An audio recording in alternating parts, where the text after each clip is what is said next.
Hey everyone, welcome to another Tech Digest video. This one's a little bit somber because I will be giving my final review on my Ep82 Starlet GT Turbo because it's time to move on from this little nugget. So I'm gonna give some pretty much like an overview of everything I've done to the car since my ownership. So a lot different than I guess my walk around video back in, I don't know, end of 2020 I believe it was. So yeah, it's been roughly 3 years with this car. Yeah, but it's gonna be sad to see her go, but it's time to find her a new home. So yeah, let's start with the outside. Of course, I got the Tom's new action wheels. Those have been on there for a while with some Advan flavors. So Yokohama Advan flavor wheels. Behind there, some ID Works. It's their track brake kit basically. So retains all of the OEM dimensions, but it adds EBC brake pads. A little bit dusty. They do get very dusty, but they bite really well and they maintain the heat range really well on track and on the street. They never feel too much like a track car, never feels too much like passenger car. It's just sporty. It's the true definition of sporty. And then of course the slotted and dimpled rotors. So those are on there with braided lines, front, back, and everywhere else on all corners. They've been great. So I got white on that side and black on this side. I actually kept them just how I got them from Japan. When I ordered them on eBay a couple of years ago. This is how they came and this is how I kept them because I didn't really know if I wanted to go with black or with white. Honestly, I think the white is better, but it is a pain in the butt to clean, especially with those brake calipers. So yeah, let's see what else have I done, because I'll be honest, I haven't done too much that hasn't been covered in my other videos, but again, this is an overall rundown. So inside, JSP fab shift knob to replace the Razzo that came in with the car. I have this really cool Pioneer SPH10 BT. So it's a Bluetooth receiver, has a little holder here that can fold down and go in. That's really neat and very useful when driving because of course the car is in kilometers only. Speaking of kilometers, there's 121,000 kilometers, almost 122 on the clock. Might be growing as I take the car out for a final few drives. Let's open up the trunk and the hatch. Sorry, I meant the hood and the hatch. No, I'm not giving any clues to what's next. So yeah, under the hood, things are relatively stock. No internals have been modified, but I do have some new motor mount inserts from PowerFlex, and I do have the Ross Engineering crank pulley down there. So that's been working wonders. I do have to complain a little bit. I have been getting a little bit more squeaks from the belts, and the belts are fairly new. I've changed them since I bought the car and after installing the pulley. And I think it's just because the finish on the pulley just retains humidity. We're in Florida, it just finished raining a little while ago. We're getting spring early, so our dry season's over. But yeah, back to the car. It's mostly stock, I got these NGK wires. Stock specification spark plugs, nothing crazy there. I just wanted to dress up the engine bay and get rid of the tired looking wires. New distributor cap, intercooler stock. Everything here is stock except for the Mishimoto Civic radiator. I got this bracket from ID Works.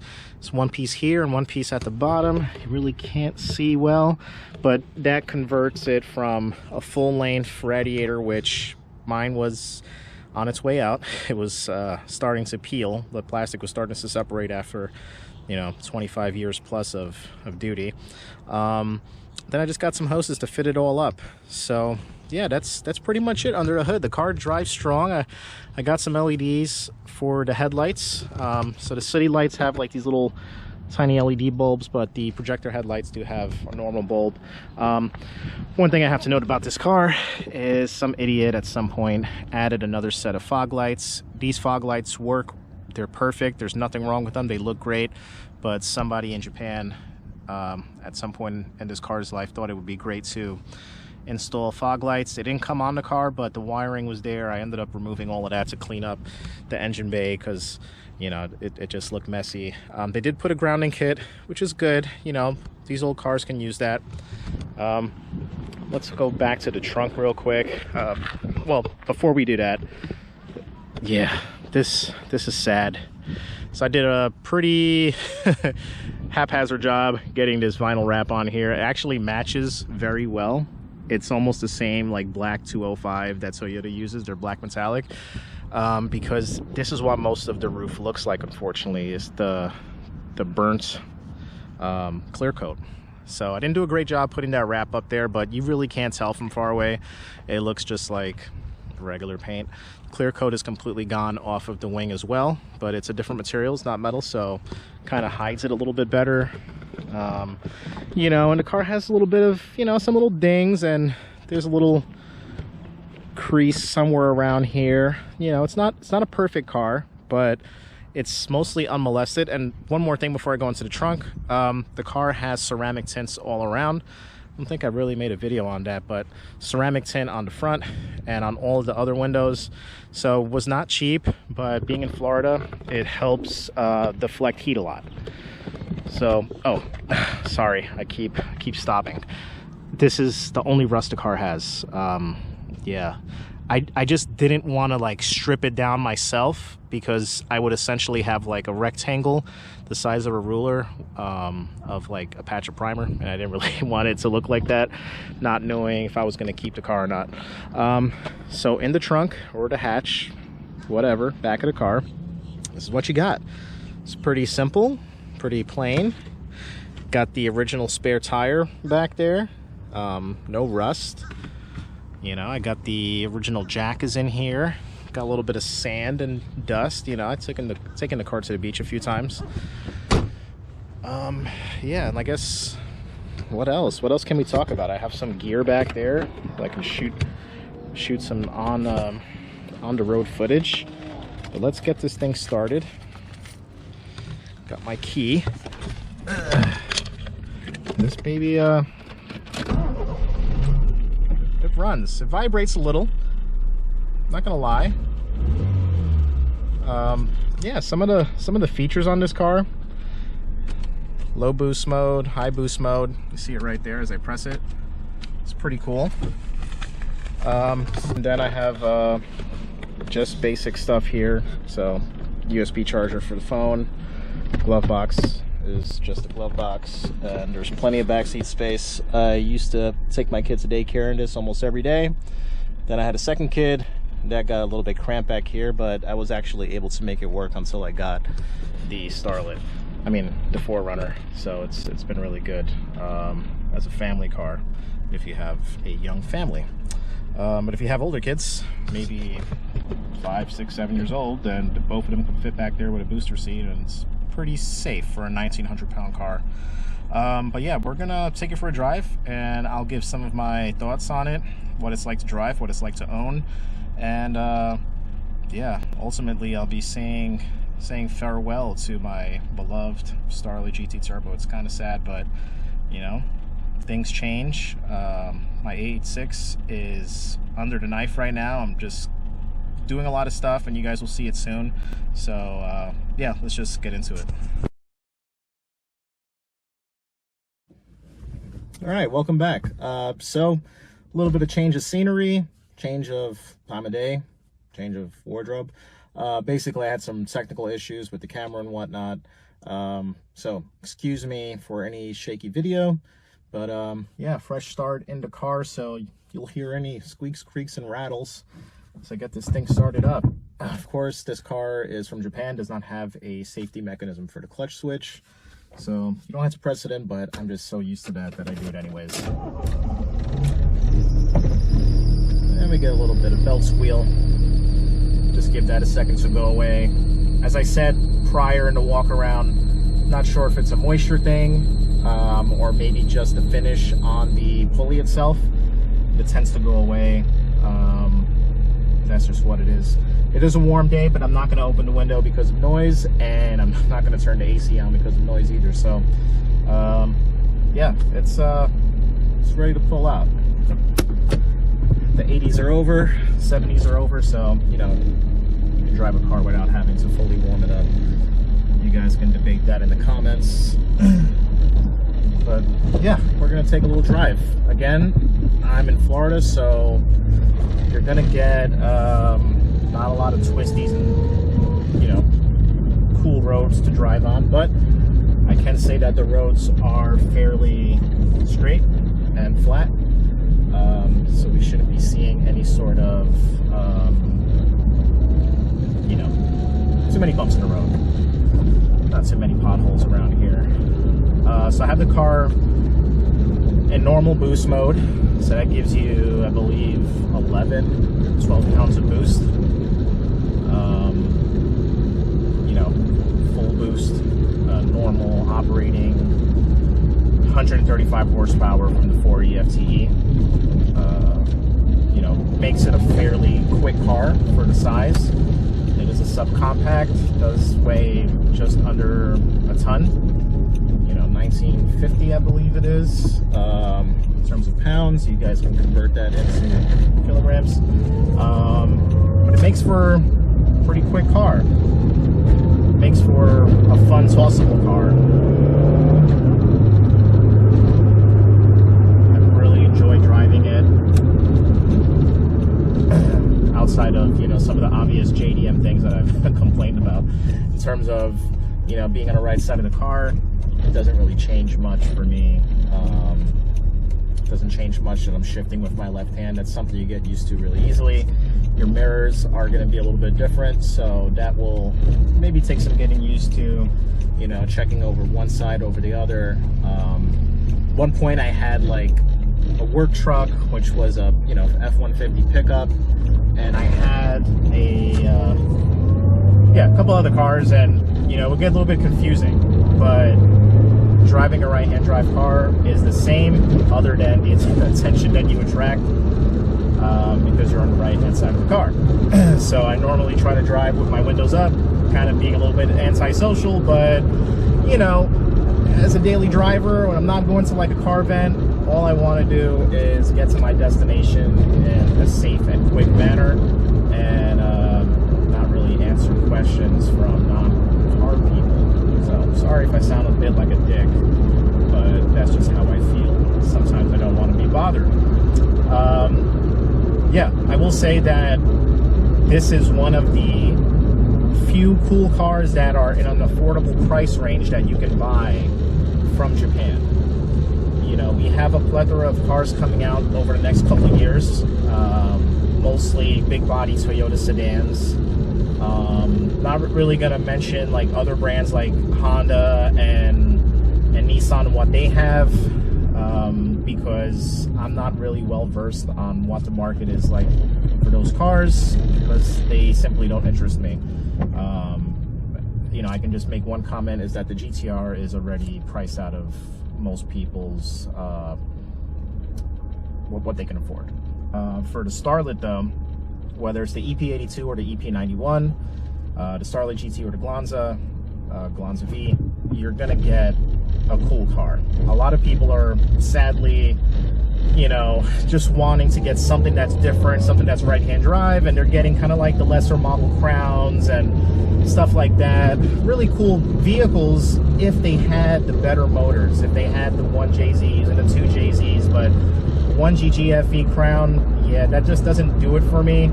I don't really see the purpose of having one of those vehicles imported unless you're doing a very specific build, or if maybe you have something else that's cool and it just becomes a cost of ownership being reasonable enough that, yeah, a Crown as a daily and something wild on the side, both being right-hand drive, is something that tickles your fancy. But, you know, to each their own.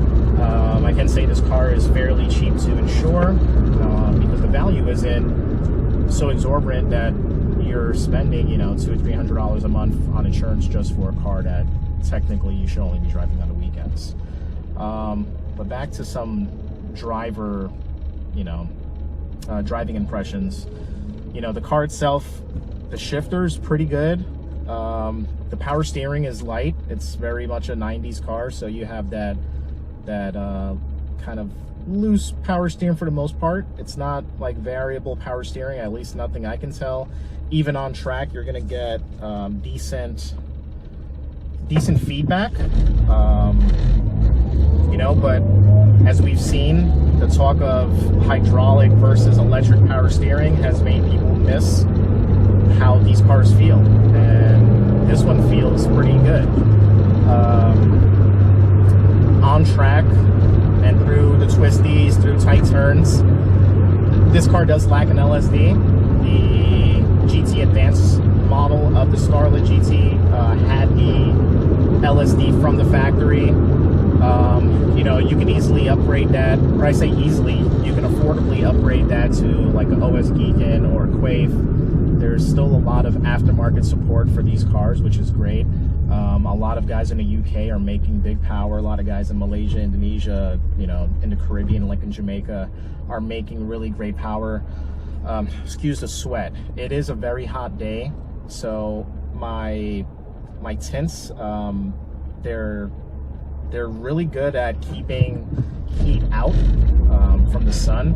But we're talking about an 80+ degree day right now, and it's very sunny. We're at, you know, it's noon, so it's peak temperatures today. But yeah, I can say that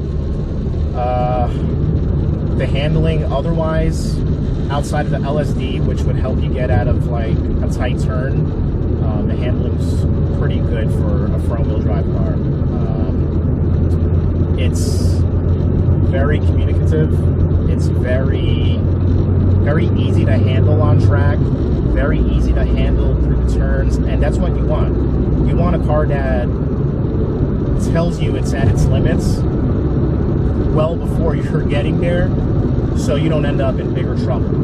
You know, and I can't talk to the people who have more horsepower or have stiffer, tighter suspension. This car is riding on stock suspension.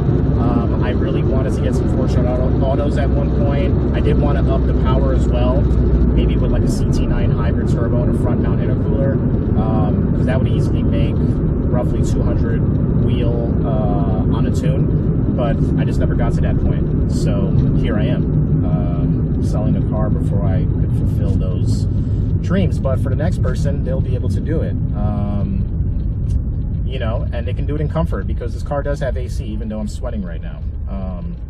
I've taken this car to the track and back, taking it, you know, with the AC on, cruising, doing 80 easily. This is not a K car. This will do highway speeds.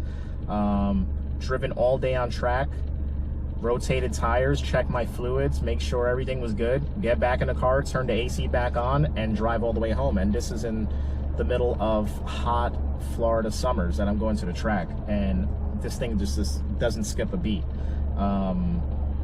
So yeah, I just gotta say, like, you know, ownership has been pretty easy. I didn't mention the video about the fuel pump. I did change to a Walbro 255. That's because the fuel pump and the fuel filter went bad.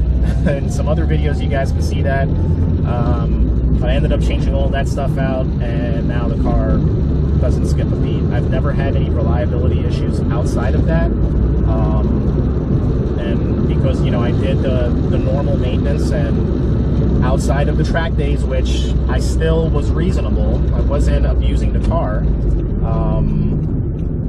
It's just been treating me good. You know, I treat it good, the car treats me well in return. And we're gonna get on the highway here and try to get some speed, and I'll just let the car, you know, speak for itself through whatever you guys can pick up in the audio.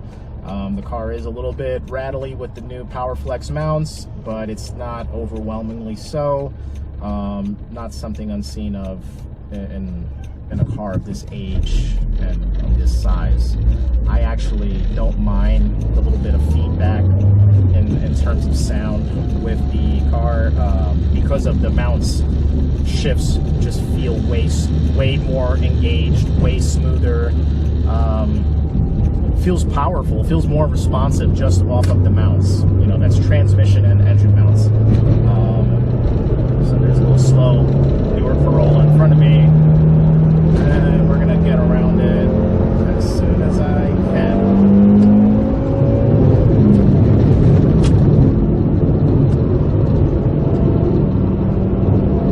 We're gonna keep pushing